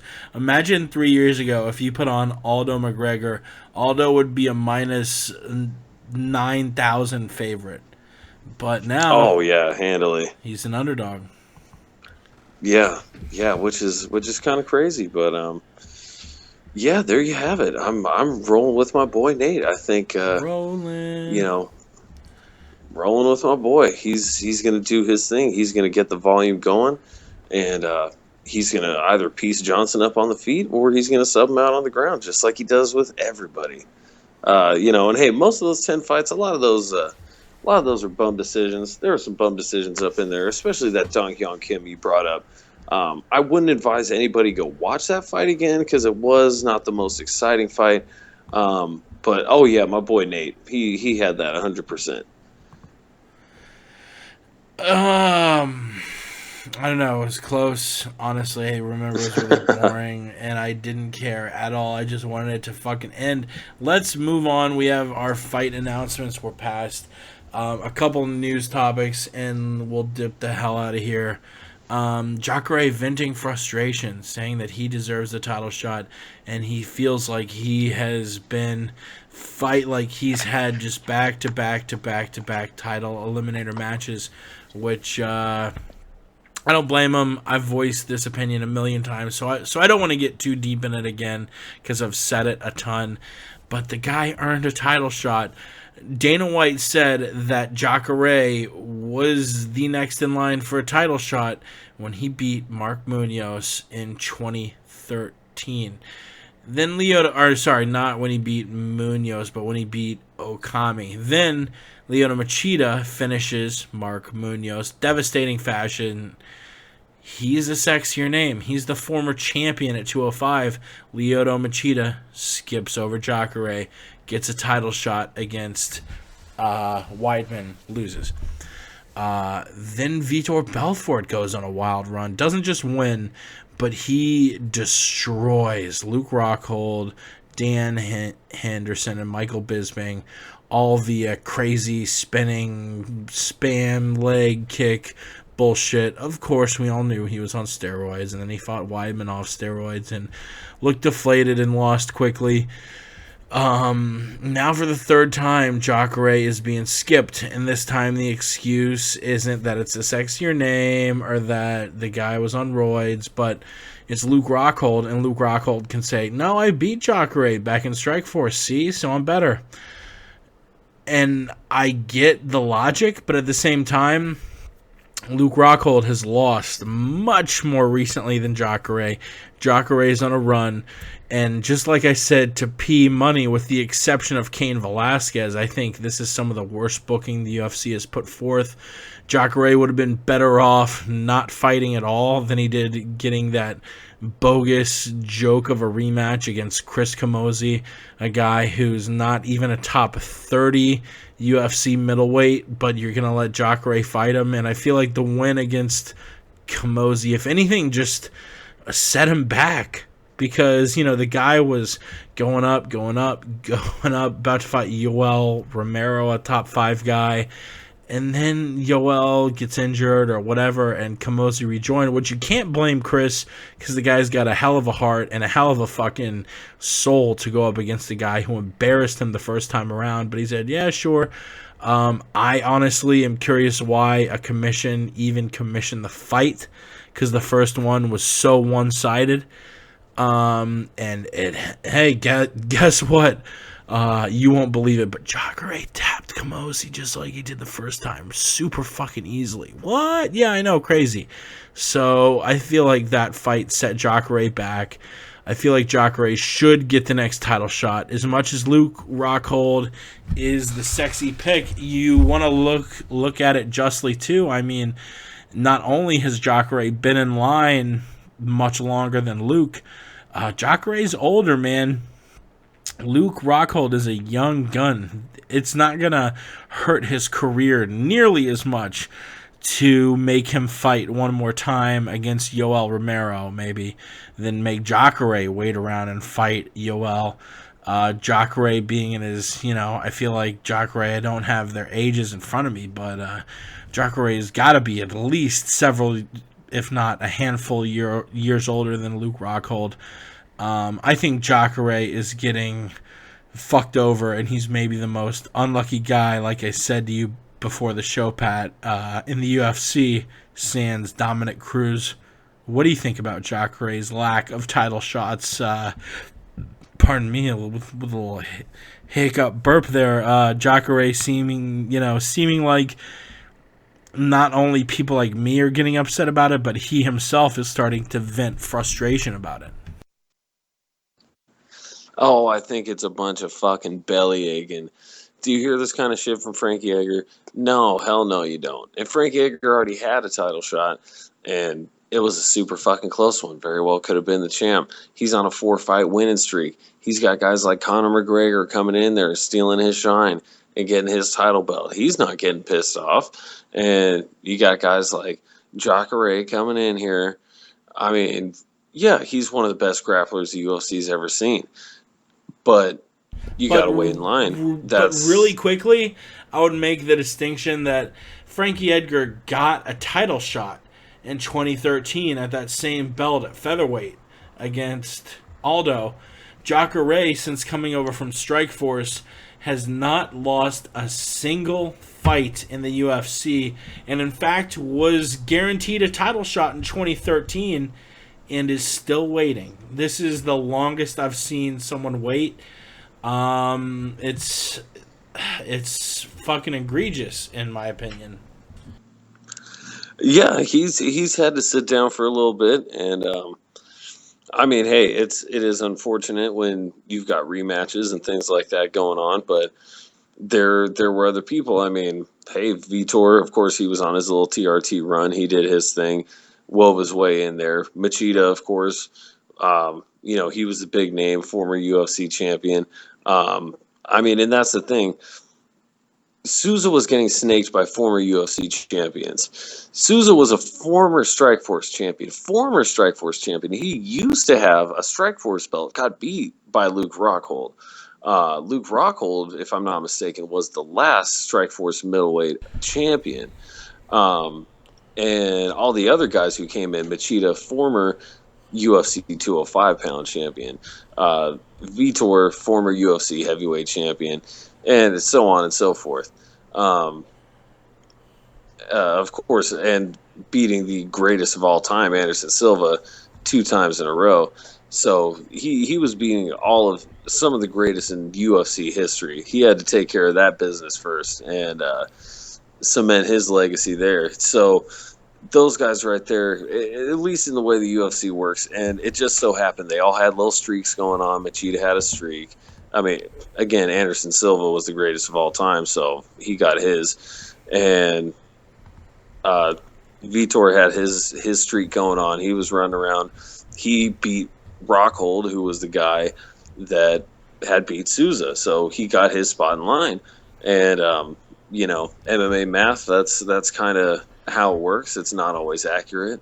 In fact, some would say it's rarely accurate, but that's MMA. MMA, it's more like chaos theory. You just never know how it's going to go down, and that's the beautiful thing about it. But no, you know what? I wish the champions in the UFC overall were able to stay more active, but hey, I understand that's not how the fight game works. That's not how the promotion game works. They gotta get these fights up and running. So, is it unfortunate that Souza hasn't fought for the title yet? Yes, I would like to see him scrap with the champion, whoever the champion may be, whenever Souza gets his time. But, it just hasn't been time yet for him. And how many fights in a row do you think Jacare has won? Including Strikeforce or just UFC? Yeah, both. Both combined? I would say 8. 8 is correct. No Google in front of me. Hand to no gun. Google's Hand on, to fucking gun. And Luke Rockhold, make a guess for him as well. Luke Rockhold, well, he's got that Vitor loss. Yep, and that was his most recent loss. His can't be. He can't have more than 2 or 3. I want to say he's probably at 3. He's at 4. Very close. And I think that is exactly why, yes, Luke Rockhold beat Souza. You go back 13 fights, Jacare is 12-1. He choked out the current welterweight champion, Robbie Lawler, in the 3rd round, rear naked choke. He beat Tim Kennedy. Yes, it was controversial, but he beat him. If anything, it's funny. The guy has had a dialing back of opponents in the UFC. In Strikeforce, he fought Derek Brunson, Luke Rockhold, Robbie Lawler, Tim Kennedy. In the UFC, he fought Kamosi, Okami, Carmont, Gegard Mousasi, which is probably his most difficult opponent, then Kamosi again. If he defeats Yoel Romero in the next fight afterwards isn't a title shot, I'm going to light my hair on fire. I mean, I can understand that, and that would be a good opportunity. That would be the perfect opportunity for Souza. I've been looking for a reason to light my hair on fire. I mean, that would play out quite well, and I mean, God forbid, I really hope that we do get to see the event play out just as it should, with Weidman facing Rockhold and Jacare facing Romero. And hopefully the winner of Weidman Rockhold will get to face the winner of Romero Souza. And yeah, if Souza can beat Romero, I mean, Romero, talk about, good win streaks, guys with momentum, guys with marketability. Look what Romero just did to Lyoto Machida. Oh my goodness. That was a frightening sight. That was like the kind of thing you see when you're like watching a Paul Harris fight. You kind of don't even want to see it. It's just a sheer force of brutality kind of thing going on. he just beasted on Machida like nobody ever has. I mean, people have finished Machida before, but not quite like that. That was, I would say, that was just something brutal. I mean, of course, Shogun had a super good knockout over Machida as well, but man, the way Romero just ragdolled him to the ground and just elbowed the life out of him, it was insane. But if Souza can beat him, steal that shine. Pardon me. Um, I mean, I think he's absolutely the winner. The winner of this fight absolutely has to get next shot at the champ. And I guess that's kind of what also gets under my craw. Why is he saying all this right now? It's like, dude, you're in a number one contender spot right now. If you just win this fight, you're gonna be right there. What is the fucking point of bitching and moaning right now? And you know what? If you were the champion, you would have to face all of these fighters anyways. So again, BFD. Yeah, you want that champion pay, all that good stuff. I can understand. But just win this fight and then you'll be there. And hey, you know what? God forbid if Rockhold were to drop out of the fight or if Weidman were to drop out of the fight, let's say they make Rockhold versus Souza for the interim championship or something like that. Or if Rockhold falls out, you know they're putting Souza in to face Weidman for the championship. So I don't know why this is coming out right now.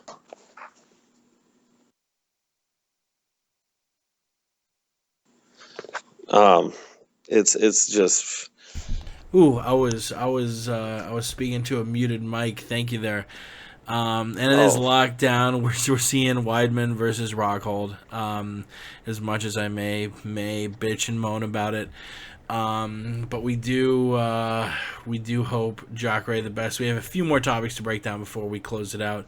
One being Ronda versus bitch Kohea, apparently topping 900,000 buys, which this past year or two especially is a big event, especially considering the shallowness of UFC 190, where you basically had Ronda, you had the Nog brothers, which, I mean, yeah, that's going to constitute a bigger live gate, but when we're talking about pay-per-view buys, so many countries get the UFC for free, a big majority of your buys are going to need to come from the United States.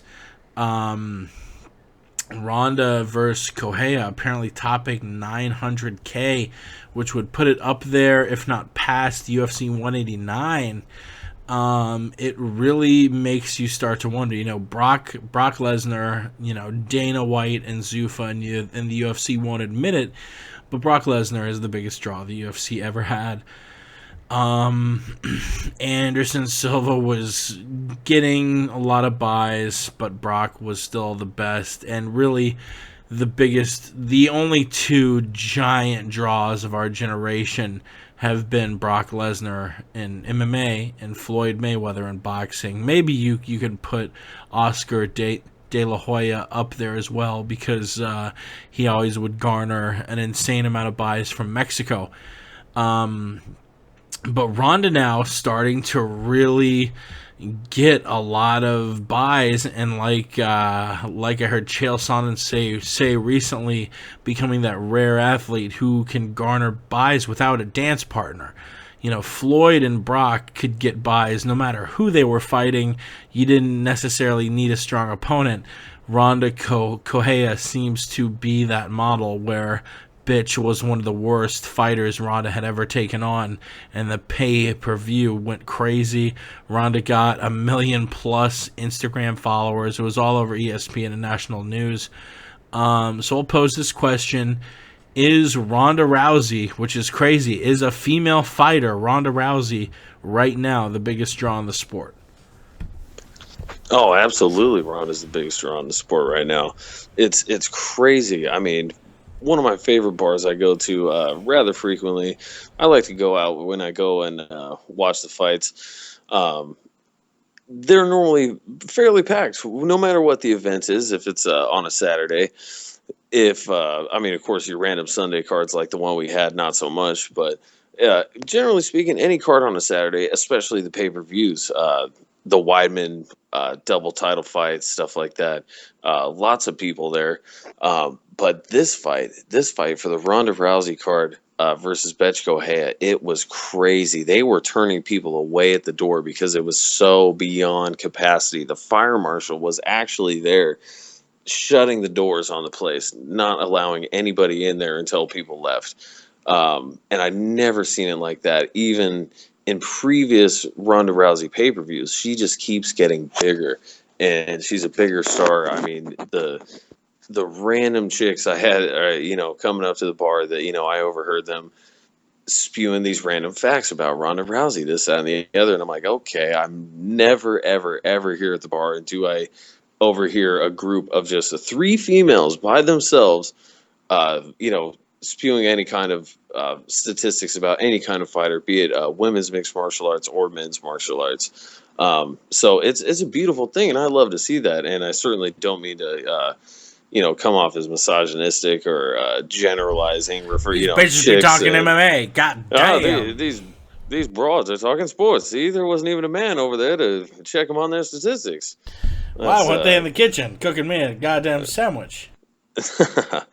No, it's fantastic. I love females that are more geared towards athletics, and it's just great to see more females gearing more towards mixed martial arts and martial arts in general as a primary form of athletics, largely due in part to Ronda Rousey. And yeah, I think absolutely, like you said, this was her on a Brazilian card, which the international cards, Anderson Silva, he fought in Brazil a couple times, and I want to say those got like 350,000 buys. And here's Ronda Rousey basically anchoring this card, holding it down by herself. Yeah, there were some good fights, but again, like you said, this was probably on Brazilian TV or something like that. This is a Brazil card. They probably killed it on the ratings on TV. They had both the Nog brothers. They had for a Brazil card, I thought it was a great lineup. Really, if for your diehard throwback, maybe not the most relevant fights in the world.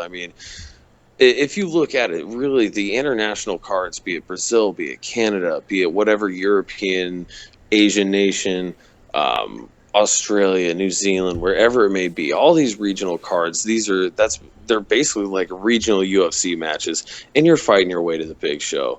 And they are billed and stacked basically as such.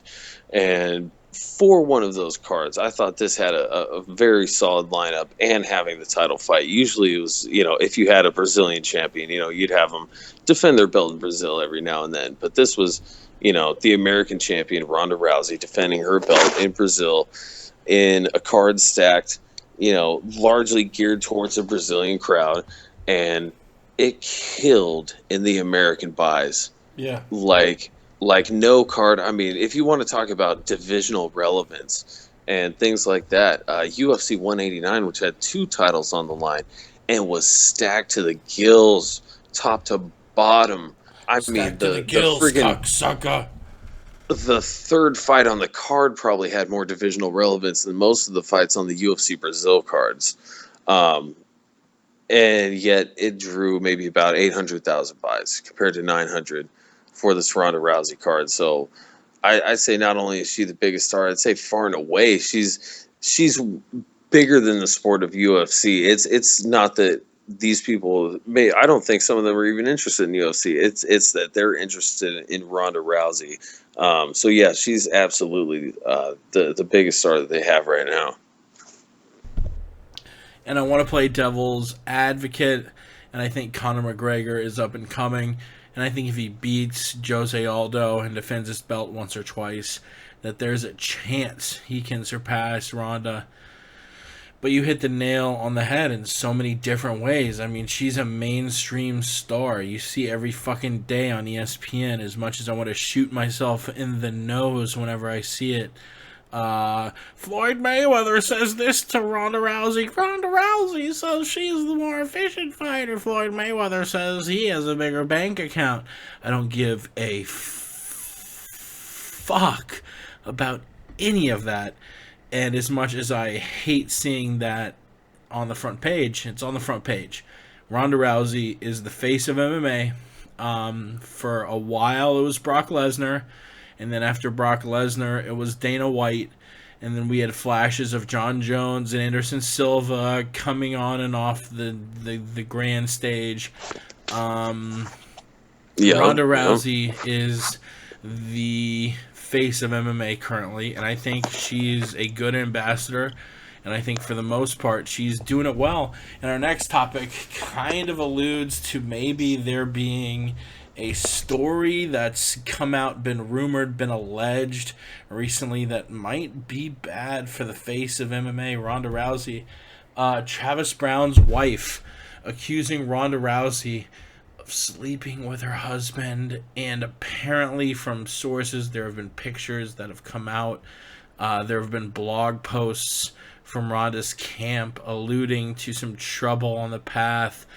And, of course, I want to say allegedly, because I don't want to have some jamoke on Twitter saying, you're going to get sued for defamation because you said this and you said this. And I'll go ahead and add in the word allegedly, but it is really funny how Ronda Rousey is... She got really...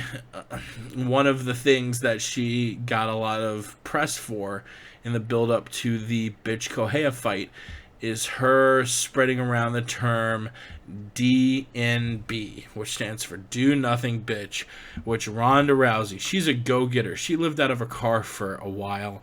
You know, she gave up education to follow competing, and she's a fucking warrior, and she has done better at navigating life and finding success than 99.9999999% of the world ever will. And she came up with this quote, DNB, oh, I don't want to be a do-nothing bitch. One of those chicks who's just pretty and does nothing and uses her prettiness to do this and blah, blah, blah, blah, blah, and doesn't do anything with her life. And it's funny, as our friends have pointed out, who I won't give any specific examples, but I've seen a lot of people on Twitter saying it's really funny how maybe Ronda Rousey has been fucking this chick's husband. Travis Brown obviously recently was in the news for hitting his wife, and his wife said some shit about Travis Brown.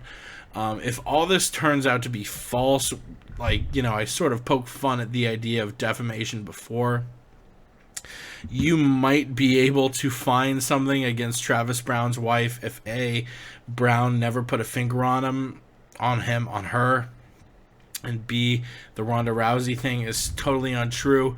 But as of right now, it seems like Travis Brown's wife isn't the only one talking, and there might actually be some truth behind the rumor that Travis Brown has been seeing Ronda Rousey.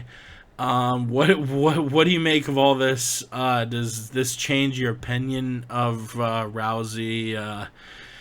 Apparently Brendan Schaub, who would have some insight to the whole situation, being one of Ronda's exes, a video came out of him on a podcast that will be released tomorrow, and I'm gonna listen the shit out of that podcast. Apparently Schaub has some insight to the whole thing. Apparently it might all be true. If it is, does this affect the way you look at the current face of the sport that I've done 135 episodes about, mixed martial arts? In certain ways it might. It depends on how you're looking at it. In the personal light, yes. You know, here we have a woman who has openly criticized Floyd Mayweather for his domestic abuse charges that he's been convicted of, and she's used every chance she can to throw that at him. And if she is dating Travis Brown, and you know, if Travis Brown were convicted of any kind of domestic assault charges or anything like that, that would kind of be the ultimate irony.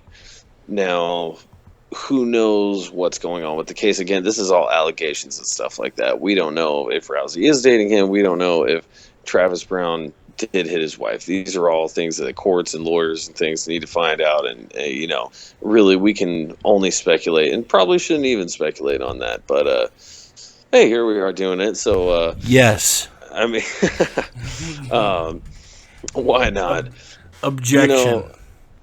I object. Overruled.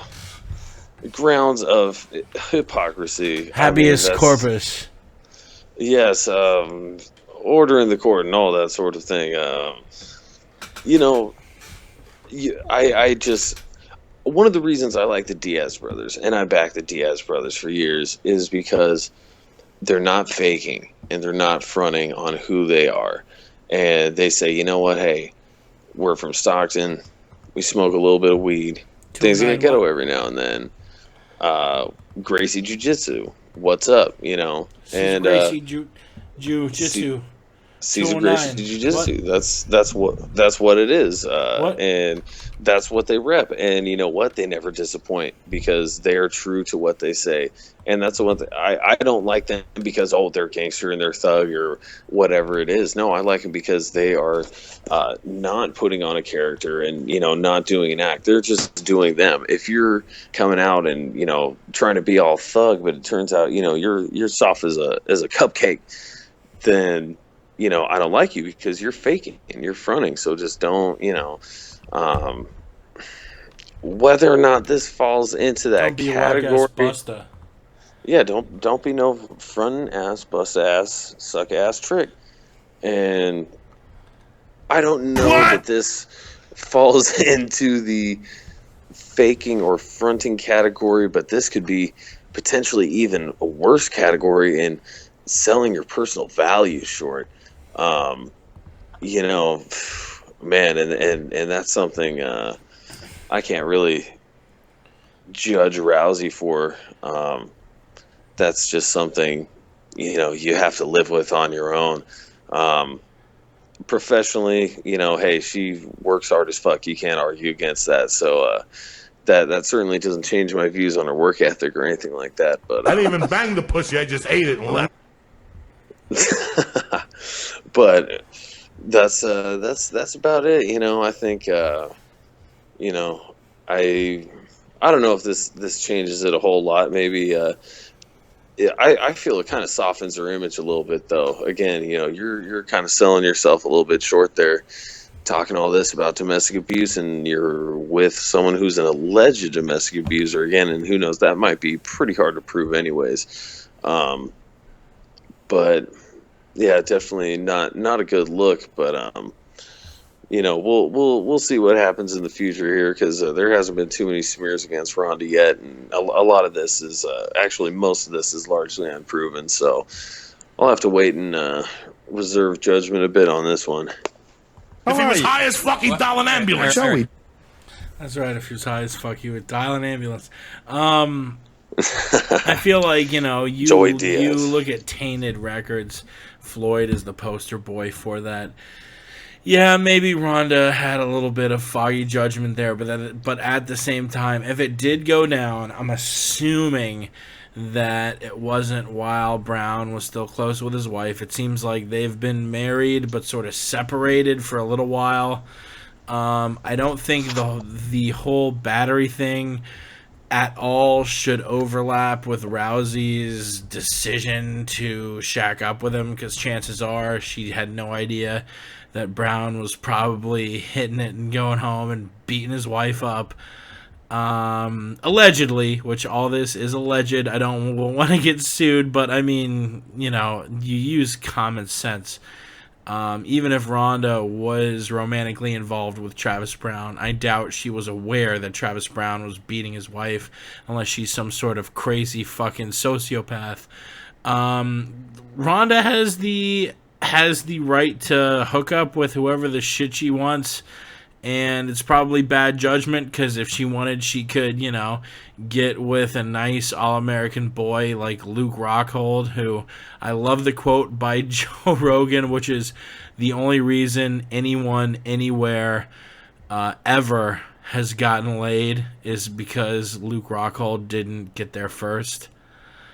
It's fucking beautiful. But, yeah, Rousey, she's her own woman. She can bang a fucking child molester if she really wants. She can bang that Vester Flanagan guy. She can bang whoever she wants. All right, and she didn't beat anyone the fuck up, and I'm seeing so much judgment on Ronda Rousey. Yeah, could she have fucked a married guy who she knew was married? Yes, but for all intents and purposes, it seems like Brown and his wife have been separated for a while. I don't think Ronda ever had the intent to, sneak behind her back and do this and that. And even if she did, it's not something I would do, but who the fuck cares? It isn't like she's married. It isn't like she's fucking, married to Brendan Schaub and sleeping around with his future opponent or anything. Like, I don't know. I feel like people are looking for a reason to bury Rousey, when the real answer is, whether it's Ronda Rousey, whether it's any fighter in the UFC who's single, bang anyone the fuck you want, because it's not my business. Moving on, Bellator 141 will be our last topic this Friday, headlined by Melvin Gillard and Brandon Gertz, co-headlined by Patricky Pitbull Freire and Saad Awad. I'm going to break it all down in one monologue, then you break it down, then we'll hit the outro music and get the fuck out of here. I'm going to sleep. Or I might, I don't know, I ordered some Chinese food earlier. I think I didn't eat it all, and it's in the fridge. I might have a bite of Chinese food, who knows. But round two. We have Bellator 141 going out the Pachanga Resort and Casino in Temecula, California. Marlos Conan, I notice, is going to lead off the main card. Or she's headlining the prelims. I'm not sure how they ended up sorting it out. But Conan represents one of the best women in Bellator. The UFC has done a very good job at sort of sweeping up every elite fighter, or every elite women's fighter in the world. Conan representing, maybe outside of Cyborg, the best woman who's not signed by the UFC. And technically, I think Cyborg does have a UFC contract fighting with Golden Glory. You look back at her record since 2009, the only two women she's lost to are Cyborg Santos and Miesha Tate. Conan is an absolute beast. I think she's easily going to be the next Bellator champion. And she has her her second fight in Bellator. Her most recent fight since October 2014. You have Justin Wren, who's going to get a lot of publicity. He just did the rounds on a few different podcasts, the Rogan podcast, The Fighter and the Kid. Known for his amazing sort of goodwill trips to Africa with the Pygmies. He's on Twitter at the Big Pygmy, and he's done a lot of work building wells and giving a lot of humanitarian aid to those in need over in Africa. And they made a funny point on The Fighter and the Kid, like, who in the fuck would fight you, man? That's gonna be the least liked person in America. Like, fuck whoever is about to fight Justin Wren, because Justin Wren is such a nice guy. Wren, awesome story, and he actually has a decent chance to become the next Bellator heavyweight champion. And then your main and co-main event. I think the main event, which I'll lead with that just because I think it's going to be a squash match. I think Brandon Gertz is decent and has deserved his quote-unquote cold roll up into fighting Melvin Gillard. He's 3-1 his last 4, only losing to Derek Anderson. But this is Melvin's fight to lose. It's rare Melvin goes up against a guy he's not just better at with striking, but he's better at grappling against. And I think Melvin can dictate where this fight goes down, unless unlike his last couple fights, he lost to Michael Johnson, where Johnson could dictate it going to the mat. He lost to Gaethje. This is going to be a fight dictated and won very easily by Melvin Gillard. Your co-main event is the fight to watch. If there's any fight you want to watch on Bellator 141, Pitbull Fieri and Saad Awad. This is a fun fight. Both of these guys are just known for being hard strikers and having, big chins. They're both 3-1 in their last 4. Both of them have impressive wins. Fieri beat David Rickles, Saad Awad with wins against Rob Sinclair and Sergio Rios. I'm picking Pitbull here, but not by a lot. I feel like this is going to be a fight between two guys who are going to swing for the fences and end it early, which every time I say that, it goes to a decision. So the fact I'm saying that they're both going to bang it out and make it an early finish might jinx it a little bit. But I don't think either guy are necessarily up on a championship level, because Bellator has really established a really good lightweight division with names such as, you've got obviously you have Will Brooks, you have Michael Chandler, Dave Jansen, just goddamn ballers. I think it'll take a little bit more training for those guys to get to that level, but at the same time, this will be a fun ass fight. This is like the Bellator version of Melendez Alvarez, which we all thought was a super exciting fight, ended up being super boring. So maybe I just jinxed it again. Nice. Pat, what are your thoughts on Bellator 141 before we close this shit out? I think this is going to be a great-ass card if it were not for scheduling conflicts. Pechanga, that's right in my neck of the woods. I would have made a little hop, skip, and a jump over to check it out. Marloes Kunin, I've been a huge fan of hers ever since. I mean, I've been supporting women's mixed martial arts way before Rousey ever got in the sport. And Marloes Kunin, I remember I was trying to get an interview with her, and she referred me to her manager, who's Shannon Knapp. Shannon Knapp is basically the founder / creator, whatever you want to call it, of Invicta Fighting Championship. This was before she had created Invicta, all that stuff, and got in touch with Shannon through there. And, big shout out to Shannon, doing huge things for WMMA. But anyways, yeah, just always been a big fan of Marloes, and really can't wait to see her fight. I'm really hoping she gets a belt with this one. Same with Patricky Frey. Always been a big fan of his. Of course, our names are incredibly similar. Big fan of Patricky and Patricio. Love the Pitbull brothers. They've been some of my favorite Bellator products. They've been around pretty much ever since Bellator has been there, since the MTV2 days, even before Spike. So I'm always rooting for Patricky. I think, like you said, it'll be a close fight with Saad Awad. Saad Awad is a tough guy. But I think Patricky's going to be able to edge it out. I'm rooting for a big Patricky knockout. I love the way he puts his strikes together. And, it's going to be a solid card. It'll be great to see Melvin Gillard get in there and do his thing. Definitely looking forward to that one. Did I just hear a baby in the background? No, that was actually a cat in the background.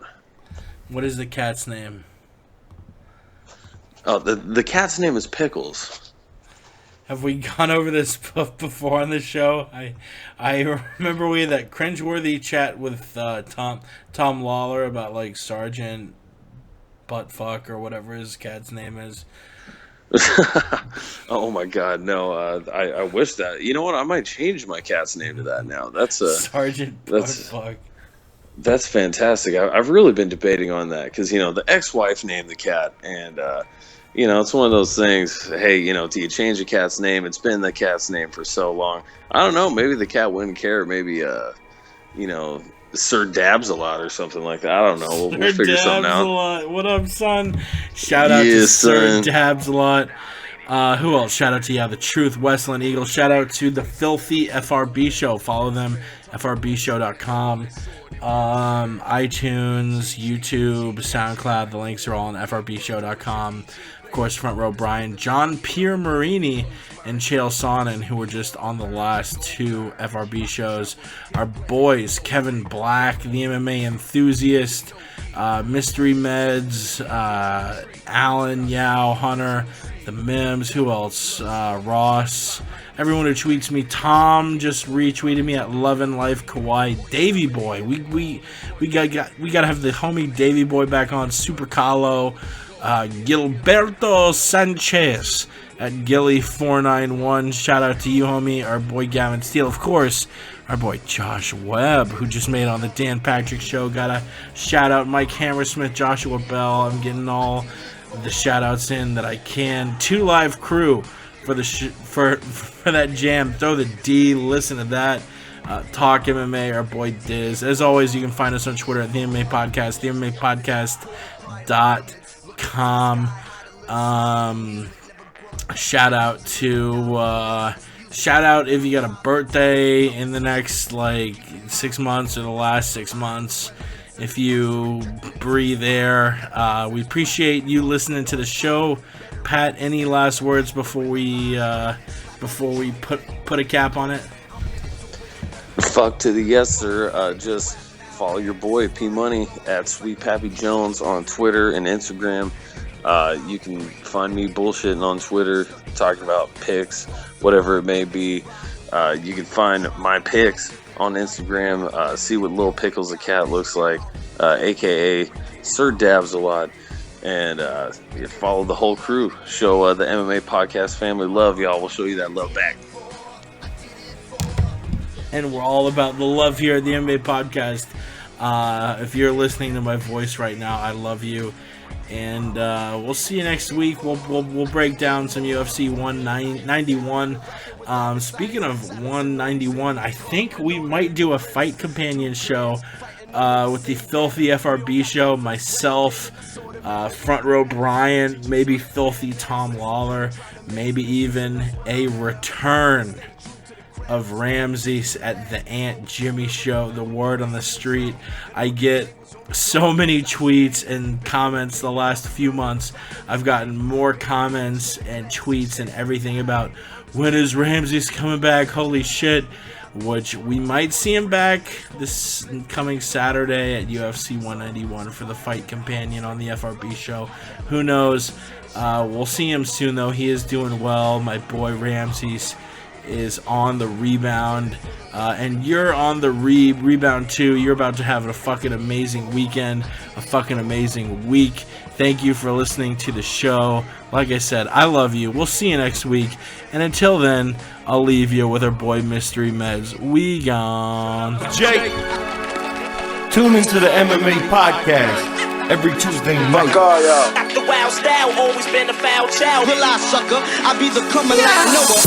The MMA Podcast, Jake is the host. And since Ramsey's been in a wheelchair, the Aunt Jimmy show has been on a roll. I wanna say John Jones is the host, so I think that I'll pick up the phone and dial 213-457-3380. We got hot takes on the stove. You get blood on your clothes if you're sitting in the front row. I throw on my gi and then I lace the hoops. I'll have Yao lying down cause he ain't the truth. And if Alan wasn't a cop, I'd mention you. And shout out to Ross Finkelstein the Jew. Cause according to you, you're an MMA guru. Approved Bisbing lost his hands, Count Dooku. If you're a fancy boy, you get a 2-minute slot. Mystery wants a title shot. So listen to the MMA Podcast. Throw a high kick, but I block that. Call me Diaz, screaming George, where you at? I want the strap. But you know that I'll never tap. So listen to the MMA Podcast. Throw a high kick, but I block that. Call me Diaz, screaming George, where you at? I want the strap. And you know that I won't tap. Mystery. The MMA Podcast. Most of us just live and breathe this fighting shit. Shout out to Jake. Shout out to Jake.